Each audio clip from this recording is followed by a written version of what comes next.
30 jours peuvent sembler peu, mais ils peuvent te marquer le début de la plus grande transformation de ta vie. L'erreur de la plupart des gens, c'est de penser que les changements exigent des années, alors qu'en réalité, ce sont les petites actions quotidiennes qui façonnent un nouveau destin. Jim Rohn le disait clairement, le succès n'est rien d'autre que quelques disciplines pratiquées chaque jour. Si tu décides de t'engager dans ce processus, en un mois, tu pourrais te retrouver dans un état d'esprit totalement différent, plus solide mentalement, avec de meilleures habitudes et une direction claire vers tes objectifs. Le problème ne réside pas dans le temps dont tu disposes, mais dans ce que tu en fais. Si tu restes dans ta routine habituelle, dans un mois, tu seras au même point, mais si tu appliques ce que nous allons voir ici, tu auras construit un système qui t'emmènera au niveau supérieur. Cette vidéo n'a pas pour but de te divertir, mais de te fournir un plan réel et éprouvé. Dans les prochaines parties, tu découvriras comment structurer chaque semaine afin de générer des changements solides et durables. Tu n'as pas besoin de chance, seulement de discipline et de constance. Si tu es prêt à prendre le contrôle de ta vie et à t'engager dans ton évolution, abonne-toi et active la cloche. Dis-moi en commentaire quel changement tu es prêt à initier aujourd'hui. Écris-le et rends-le réel. Tout changement durable nécessite une base solide. On ne peut pas bâtir une nouvelle vie sur les mêmes habitudes et croyances qui nous ont maintenus coincés. La première semaine est cruciale, car c'est là que tu établis la discipline qui soutiendra tout le processus. Il ne s'agit pas de faire des révolutions d'emblée, mais d'adopter une mentalité d'action constante. Si tu échoues à cette étape, il sera difficile de maintenir l'élan pendant les 30 jours suivants. L'erreur la plus courante, quand on veut changer, c'est de dépendre de la motivation. La motivation est instable. Elle fluctue selon l'humeur, l'environnement et les circonstances. Si tu lui fais confiance, tu abandonneras dès qu'elle s'évaporera. La clé n'est pas d'être motivé, mais d'être discipliné. Jim Rohn répétait « La discipline est le pont entre les objectifs et les résultats ». Lors de cette première semaine, ta seule mission est de construire ce pont. Pour y parvenir, il te faut un engagement clair. Choisis un domaine à améliorer et définis une action précise que tu mets en place dès aujourd'hui. Peu importe qu'il s'agisse d'améliorer ta santé, ta productivité ou ton état d'esprit. L'essentiel est que cette action soit concrète et mesurable. Par exemple, pour ta santé, choisis 30 minutes d'exercice par jour ou supprime le sucre de ton alimentation. L'important est que tu t'engages à 100% pendant cette semaine. Autre point essentiel, éliminer les excuses. Les personnes qui changent leur vie ne sont pas celles qui attendent que tout soit parfait, mais celles qui agissent malgré les obstacles. Pas le temps? Fais-le quand même. Pas envie? Fais-le quand même. Si tu laisses la moindre excuse te retenir, ton esprit apprendra dès la première semaine qu'abandonner est acceptable. En revanche, si tu agis malgré les difficultés, tu te prouveras que tu es maître de ton destin. Durant ces premiers jours, évalue aussi ton environnement. Si tu es entouré de personnes qui renforcent tes mauvaises habitudes ou te démotivent, il sera plus difficile d'avancer. Jim Rohn rappelait « Nous sommes la moyenne des 5 personnes avec lesquelles nous passons le plus de temps. Si ton cercle ne te tire pas vers le haut, éloigne-toi et cherche des contenus, des livres ou des personnes qui soutiennent le changement que tu souhaites. » La répétition est un autre facteur clé de cette première semaine. Ce que tu fais chaque jour, même infime, programme ton esprit à maintenir le changement. Ne pense pas encore à tes progrès. Concentre-toi uniquement sur la répétition de l'action choisie sans manquer un seul jour. C'est la répétition constante qui crée de nouveaux automatismes et transforme un effort temporaire en une transformation permanente. Si tu ressens de la résistance, c'est normal. Ton cerveau cherche le confort et évite l'effort inutile. Beaucoup abandonnent à cette étape, mais si tu surmontes l'inconfort initial et que tu persistes, tu auras franchi le pas le plus important vers un vrai changement. Au terme de la première semaine, ton but n'est pas d'avoir révolutionné ta vie, mais d'avoir construit la discipline nécessaire pour aller de l'avant.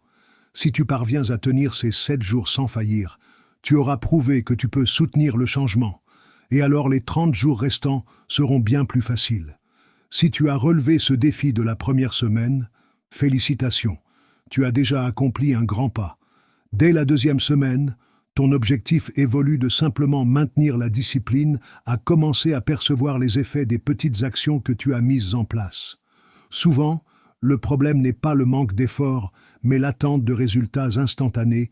Face à l'absence de transformation spectaculaire, on jette l'éponge. Voici le secret. Le vrai progrès est silencieux. Au début, tu ne ressentiras pas de changements radicaux, mais si tu continues à accumuler de petites victoires, en quelques semaines, les résultats seront inévitables. Beaucoup pensent qu'il faut des gestes grandioses pour avoir un impact significatif, mais ce qui façonne réellement ton destin, ce sont les petites actions répétées chaque jour. Imagine qu'une personne lit 10 pages d'un livre par jour. En un mois, elle aura lu 300 pages, soit de quoi acquérir une connaissance solide. Quelqu'un qui ne lit rien restera exactement au même point. La différence ne tient pas à l'effort brut, mais à la régularité. Jim Rohn expliquait « Le succès n'est que l'application quotidienne de quelques disciplines. L'échec, ce sont quelques erreurs de jugement répétées chaque jour. » Les deux chemins se construisent par de petites décisions, mais l'un mène à la croissance et l'autre à la stagnation. Lors de cette deuxième semaine, ta mission est de prendre conscience de chaque petite décision, chaque repas que tu choisis, chaque minute que tu investis ou gaspilles, chaque pensée que tu renforces. C'est là qu'intervient la puissance du 1%. Si tu t'améliores de 1% chaque jour, en 30 jours, tu auras progressé de 30%. Cela peut sembler modeste, mais imagine ce principe sur le long terme. La clé, c'est de choisir des améliorations minimes que tu peux maintenir sans effort, car dès qu'une pratique devient durable, elle s'intègre naturellement à ta vie. Au lieu d'essayer d'opérer des changements radicaux que tu ne pourras pas maintenir, concentre-toi sur de petites améliorations chaque jour et laisse l'effet cumulatif faire son œuvre.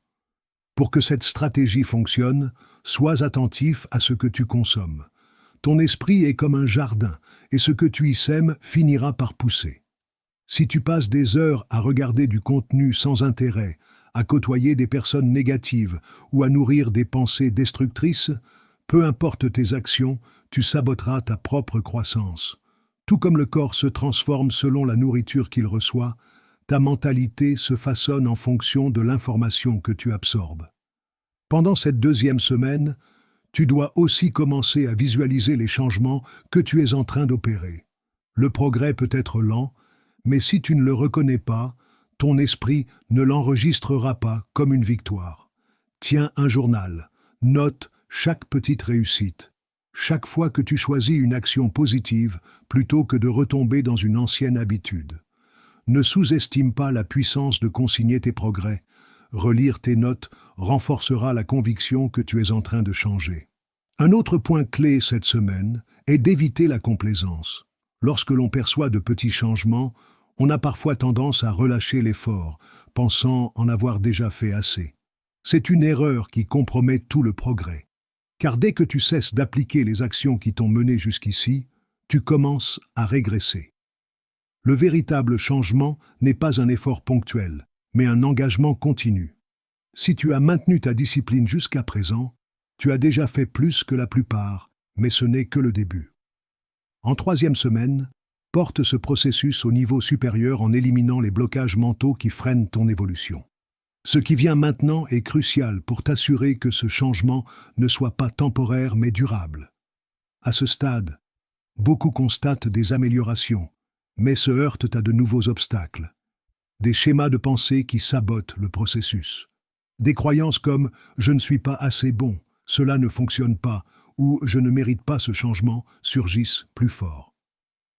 Le succès dépend autant de ta façon de penser que de tes actions. Si des croyances limitantes restent ancrées en toi, elles finiront par te faire reculer. Cette troisième semaine ne consiste pas seulement à continuer d'agir, mais aussi à identifier et lever les blocages mentaux et émotionnels qui pourraient te faire abandonner. L'un des plus grands freins est la peur de l'échec. Beaucoup préfèrent ne pas essayer plutôt que de risquer une erreur. Ils oublient que le véritable échec n'est pas de se tromper, mais de renoncer à la possibilité d'apprendre et de progresser. Jim Rohn rappelait que l'échec n'est que le résultat d'anciennes erreurs répétées chaque jour.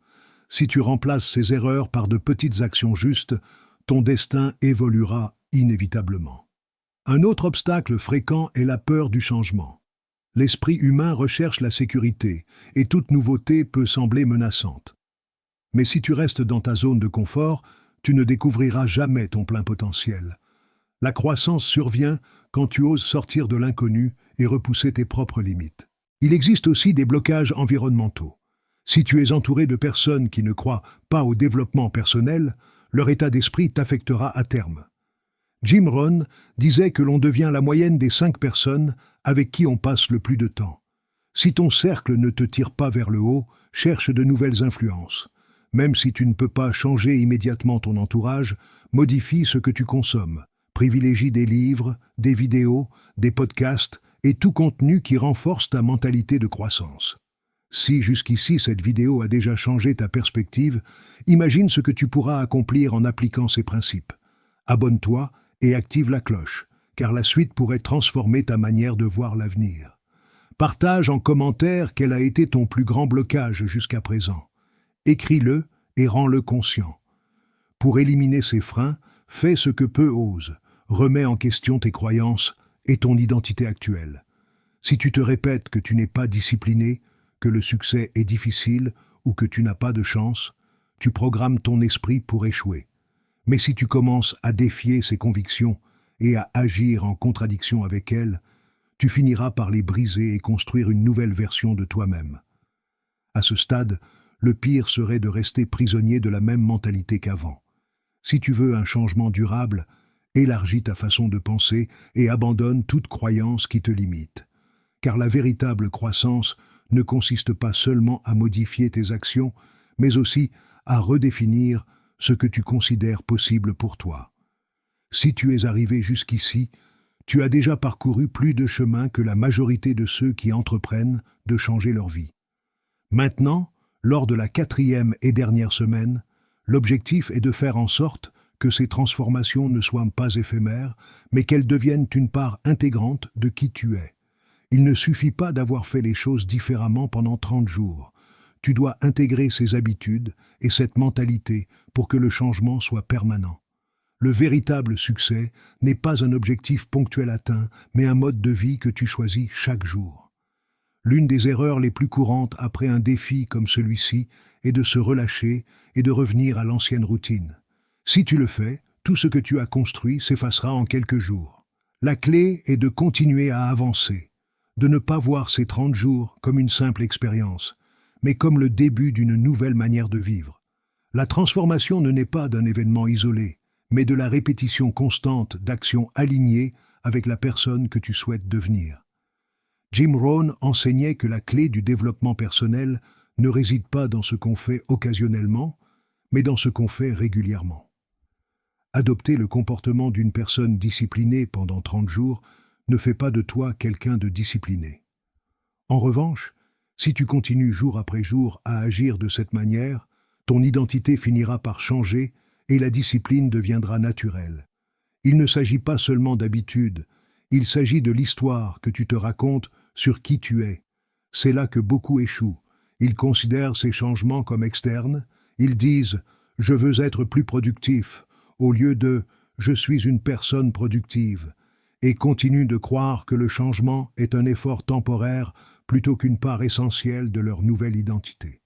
Si tu veux vraiment que ta transformation soit durable, commence dès maintenant à te voir comme la personne qui a déjà accompli ce changement.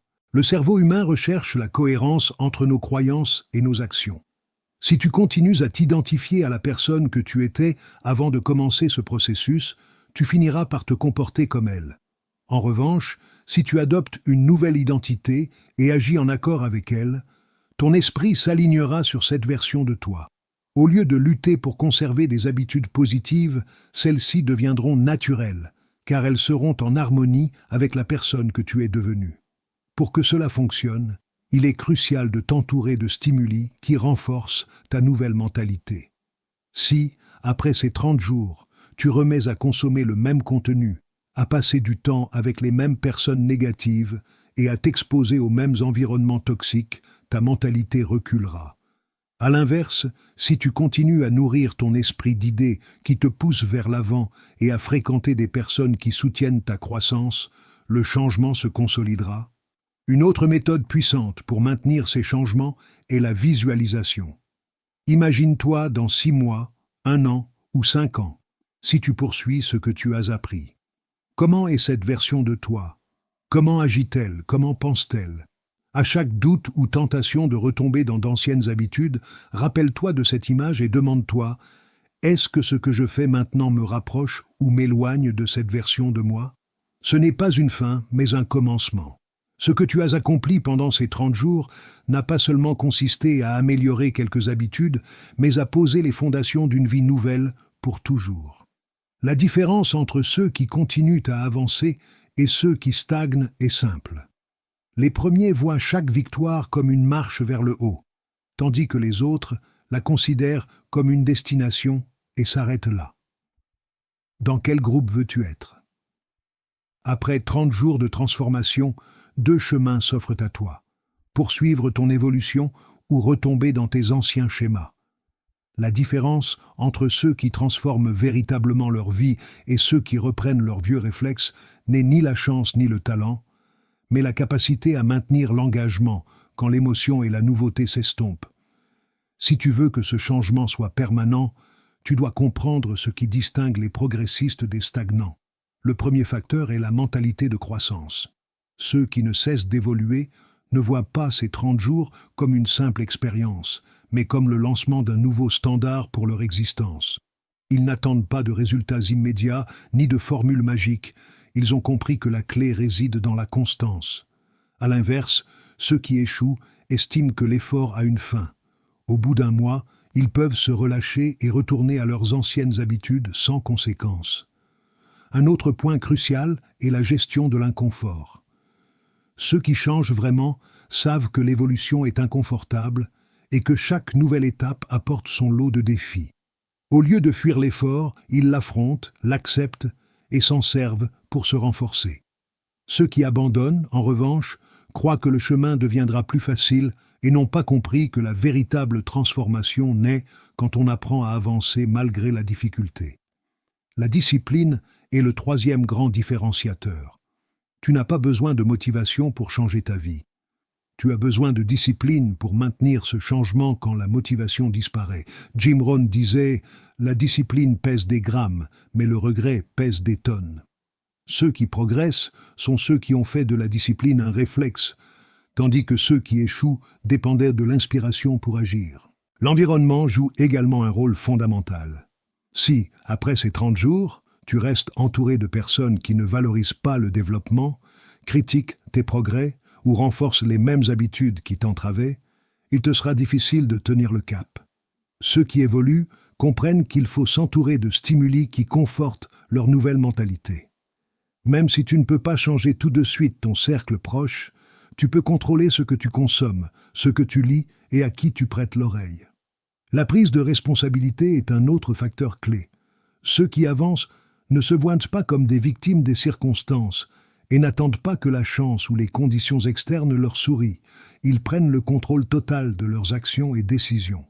Ceux qui stagnent, quant à eux, trouvent toujours une excuse: l'économie, le manque de temps, les autres. L'un cherche des solutions, l'autre des raisons de ne pas agir. Enfin, après 30 jours d'efforts et de discipline, beaucoup négligeant l'essentiel, mesurer leur progression. Si tu ignores combien tu as avancé ou ce qui a le mieux fonctionné pour toi, tu navigueras sans cap et perdras ton élan. Le succès ne consiste pas seulement à agir, mais à agir intelligemment, en te basant sur ce qui produit vraiment des résultats. Trop peu de gens consignent leur évolution. Ils font confiance à leur perception, alors que l'esprit tend à sous-estimer les progrès lorsqu'ils ne sont pas spectaculaires. Sans preuve tangible de tes avancées, ton effort peut sembler vain. Il est facile de ressentir que tu n'avances pas, ce qui peut te frustrer et te pousser à abandonner. C'est pourquoi, à ce stade du processus, il est crucial de t'arrêter et d'analyser les résultats des 30 jours écoulés. L'une des façons les plus efficaces de mesurer tes progrès est de tenir un journal. Jim Rohn enseignait qu'un journal est l'un des outils les plus puissants pour la croissance personnelle, car il te permet de voir ton évolution de manière claire et objective. Note quelles habitudes tu as réussi à maintenir, dans quel domaine tu as constaté des améliorations, et ce qui nécessite encore davantage de travail. Il ne s'agit pas de te juger, mais d'analyser quelles stratégies ont le mieux fonctionné pour que tu puisses les optimiser. Une autre méthode puissante est l'auto-évaluation. Pose-toi des questions clés, par exemple, suis-je plus concentré qu'avant? Ai-je développé plus d'autodiscipline? Mes habitudes reflètent-elles la personne que je veux devenir? Si la réponse est oui, cela signifie que le changement s'opère intérieurement, et c'est encore plus précieux que n'importe quel résultat externe immédiat. Si la réponse est non, c'est le moment d'ajuster ce qui n'a pas fonctionné. Mesurer tes progrès ne t'aide pas seulement à voir ce que tu fais bien, mais te permet aussi de corriger les erreurs avant qu'elles ne deviennent problématiques. Si tu remarques une perte de régularité dans certains rituels, renforce-les dès maintenant. Si certains changements ont été difficiles à maintenir, adapte-les pour qu'ils soient plus soutenables sur le long terme. Ce processus n'est pas statique, il est dynamique. Et l'une des clés du succès est de savoir quand réajuster le cap. Ne te prends pas la tête avec la perfection. Le progrès réel ne consiste pas à tout faire parfaitement, mais à avancer malgré les erreurs. Nombre de personnes abandonnent parce qu'elles estiment ne pas avoir tout réussi, alors qu'en réalité, ce qui compte, c'est la constance. L'objectif n'est pas de ne jamais échouer, mais d'apprendre de chaque trébuchement et de continuer avec plus de clarté. Une autre stratégie clé consiste à visualiser le niveau suivant de ton évolution. Ne t'arrête pas à ce que tu as déjà accompli. Demande-toi, qu'est-ce qui vient ensuite? Comment veux-tu être dans 30 jours? Dans quel domaine peux-tu encore progresser? Le développement personnel est un processus continu, et ceux qui transforment véritablement leur vie sont ceux qui ne cessent de se demander comment s'améliorer encore. Ce n'est pas la fin du chemin, mais seulement le début d'une nouvelle étape. Si tu as appliqué cette méthode pendant un mois, tu disposes déjà d'une base solide pour avancer avec plus de clarté et de détermination. La pire chose serait de laisser tout cet effort se résumer à une simple tentative. Retiens les enseignements de ce processus, mesure ton progrès et utilise ces informations pour dessiner la prochaine étape de ton évolution. Si tu ne retires qu'une chose de ce processus, c'est que les 30 prochains jours de ta vie dépendront de ce que tu décides de faire aujourd'hui. Peu importe le nombre de livres que tu liras, de vidéos que tu regarderas ou d'informations que tu accumuleras, sans action, rien ne changera. Le problème n'est pas le temps, les jours passent avec ou sans tes efforts. La question est, vas-tu continuer à avancer ou laisseras-tu tout ce processus devenir une tentative oubliée? Le succès n'est pas une question de motivation ni de chance, c'est une décision que tu prends chaque jour.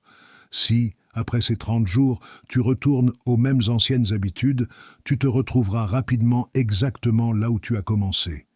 Mais si tu continues d'appliquer ce que tu as appris, chaque mois sera une nouvelle opportunité de t'améliorer, d'évoluer et de te rapprocher de la personne que tu veux vraiment devenir. Le développement personnel n'est pas une destination, c'est un engagement à vie. Souviens-toi que ce n'est pas de commencer qui est difficile, mais de maintenir l'élan. Beaucoup réussissent des changements temporaires, mais seules les personnes engagées dans leur évolution transforment véritablement leur vie pour toujours. Si tu sens que ce processus t'a aidé à voir les choses sous un autre angle, figure-toi ce que tu pourras accomplir dans les mois à venir en continuant d'appliquer ces principes.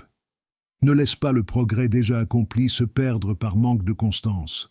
Si tu veux continuer à évoluer, abonne-toi et active la cloche, car ici, nous approfondissons ces principes chaque semaine.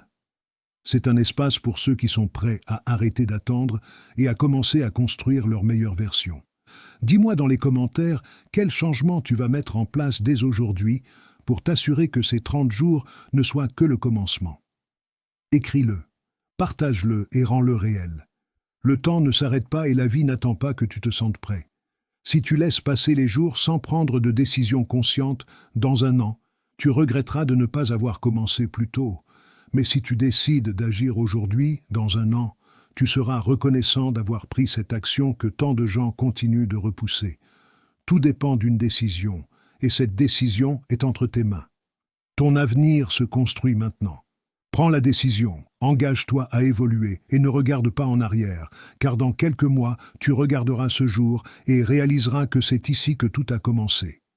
La seule question qui reste est: que vas-tu faire de ce moment ?